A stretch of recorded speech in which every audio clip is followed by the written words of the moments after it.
Olá, meu nome é Gabi e hoje eu estou aqui para mostrar um pouco do nosso projeto Recultura.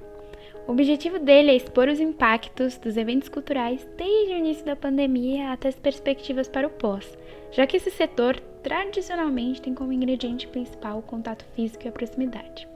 Depois de todas as pesquisas elaboradas ao longo do ano, conseguimos montar uma especulação sobre o que o futuro espera do ramo de eventos culturais e concluir com o nosso projeto de expor as informações não vistas anteriormente por nenhuma plataforma. Antes de ser decidido qual segmento de eventos queríamos dar enfoque, realizamos formulários com o público em geral, através do Google Forms, com questionamentos objetivos que visavam afunilar nossas pesquisas, a fim de que ao final delas pudéssemos definir o tema. Uma vez decidido, criamos o projeto Recultura e suas redes sociais, um projeto de criação digital. Gravamos diversos títulos ligados à temática, além de termos entrevistado mais de 7 especialistas. Através das redes sociais, tornamos acessível esses conteúdos tanto para o público em geral, quanto para clientes que necessitam saber sobre o futuro desse mercado tão importante.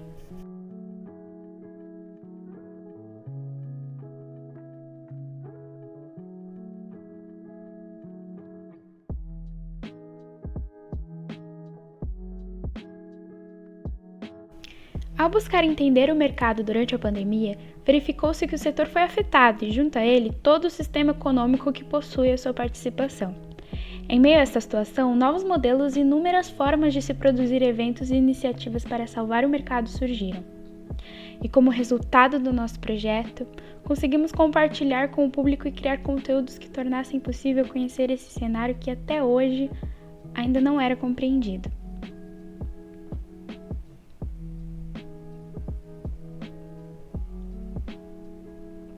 E é com tudo isso que criamos o nosso documentário, que é um conjunto de tudo que aprendemos. Fiquem com o documentário agora. Há quem diga que a arte é o que nos mantém vivos, ou ainda que ela nos mostra o que é a vida. Todo mundo guarda na memória a primeira vez que foi em algum show. Aquele frio na barriga, as pessoas gritando, chorando, juntas.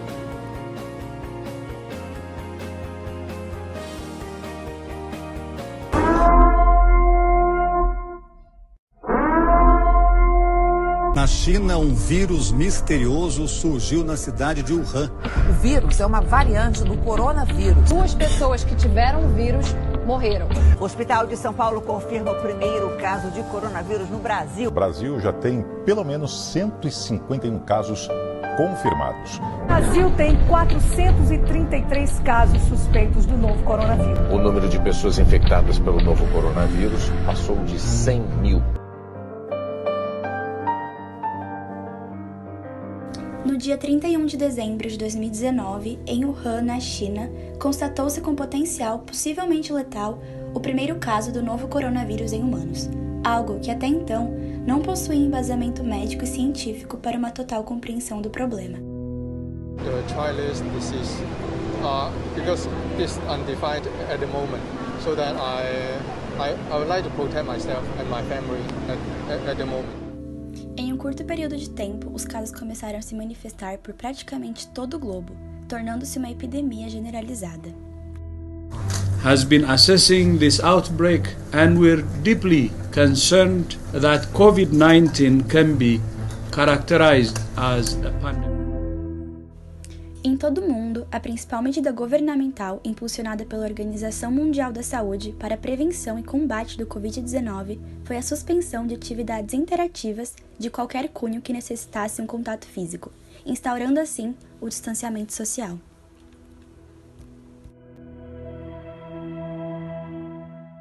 Um dos setores que foi extremamente atingido pelos impactos do cenário mundial foi sem dúvidas o mercado de eventos, que abrange praticamente todos os contextos sociais e econômicos possíveis, sendo o principal responsável pela rede de parcerias e troca de informações entre pessoas e entidades. Este, tradicionalmente, tem como ingrediente principal o contato físico e a proximidade.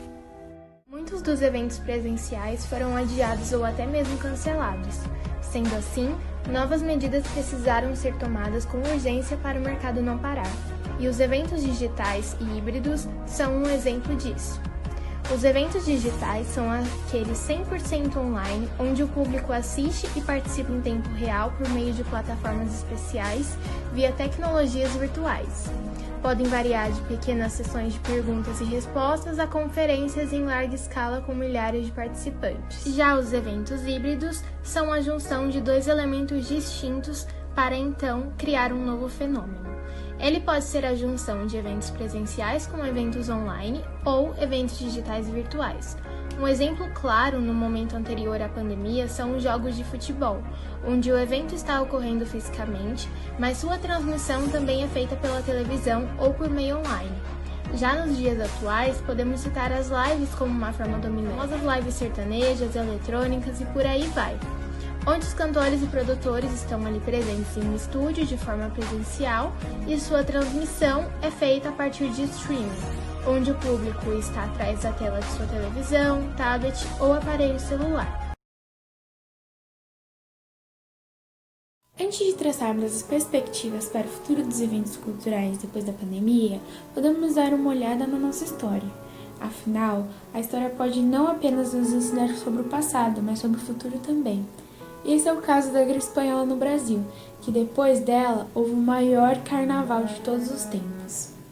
No Rio de Janeiro, a gripe espanhola foi uma pandemia do vírus influenza, a qual aconteceu entre os anos de 1918 e 1919.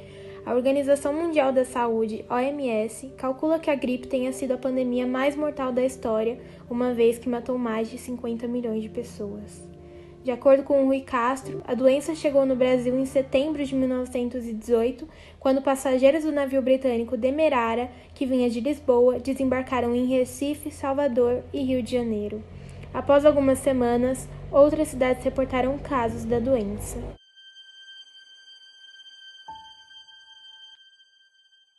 Devido ao distanciamento tardio, dados da Fiocruz indicam que entre outubro e dezembro de 1918, período oficialmente reconhecido como pandêmico, 65% da população adoeceu. E ao final do ano, a maior parte da população já havia adquirido anticorpos contra a doença, que a partir de tal momento deixou de ser uma ameaça visível. Diante do trauma coletivo, no dia 1º de março, iniciou-se um Carnaval da Revanche, nome designado pelo escritor Rui Castro. A grande desforra contra a peste que dizimara a cidade. Os jornais noticiavam as atividades pré-carnavalescas, tais como bailes, e incentivaram a folia com concursos de fantasias. Não existiam escolas de samba, mas sim cordões e blocos que passaram a ser um escárnio dirigido à gripe e à morte. No Brasil, por exemplo, utilizavam em suas músicas: quem não morreu da espanhola, quem dela pôde escapar, não dá mais tratos à bola, toca rir, toca brincar. Os desfiles tiveram a doença como tema principal, e os democráticos apresentavam um carro alegórico com uma grande xícara nela escrito chá da meia-noite, que fazia referência à bebida mortal servida aos doentes com o objetivo de acelerar o adeus. A atual campeã dos desfiles do Rio de Janeiro, a Viradouro, falaria do Carnaval de 1919 antes dos desfiles carnavalescos de 2021 terem sido cancelados. O objetivo era fazer alusão a outra pandemia histórica e trazer uma mensagem de esperança. O enredo trazia a marchinha da época e ressaltava: não há tristeza que possa suportar tanta alegria. Há diferenças entre ambas as pandemias e isso é um fato, principalmente relacionado às evoluções tecnológicas e científicas, além da globalização. Isso que é a questão da informação, né, e principalmente da circulação, né, mais rápida dessa informação faz a diferença, sim. Porque na época da peste negra, lá na Idade Média ainda, né, ou da própria gripe espanhola, né, no início do século XX, por exemplo, né, as pessoas não conheciam os sintomas, mas não sabiam de onde vinha a doença.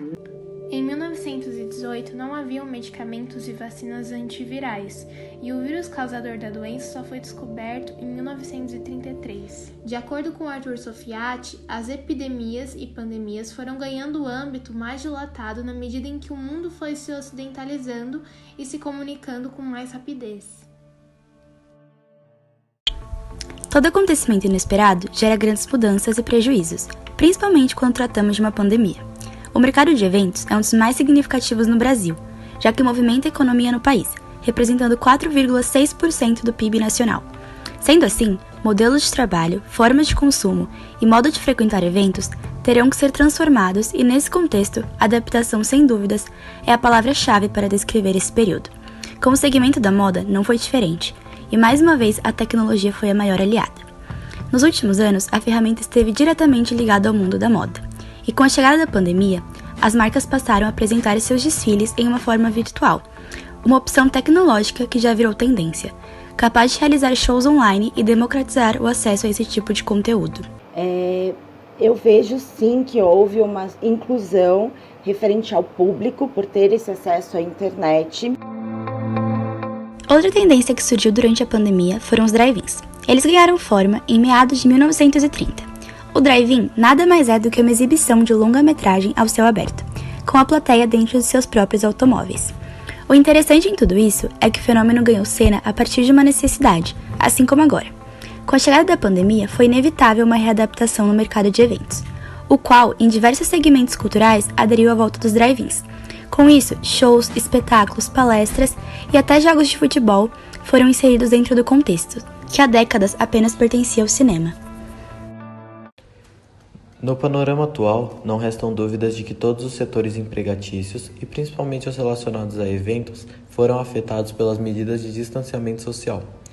A partir da apresentação de novas tendências e das análises históricas realizadas, podemos criar uma especulação sobre as perspectivas do ramo dos eventos culturais após a pandemia.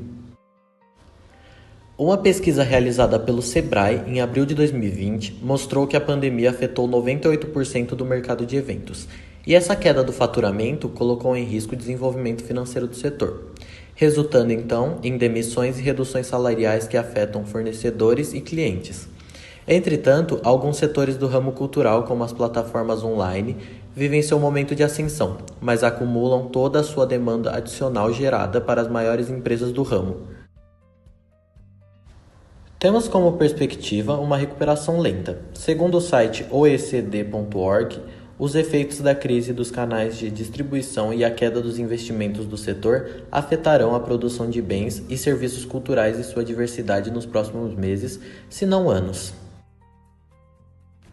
O setor de eventos possui uma vantagem em meio à pandemia: ser um setor extremamente criativo. Com isso, a inovação proporcionou rapidamente a implementação de novas tecnologias e maneiras de presenciar a cultura de uma nova ótica.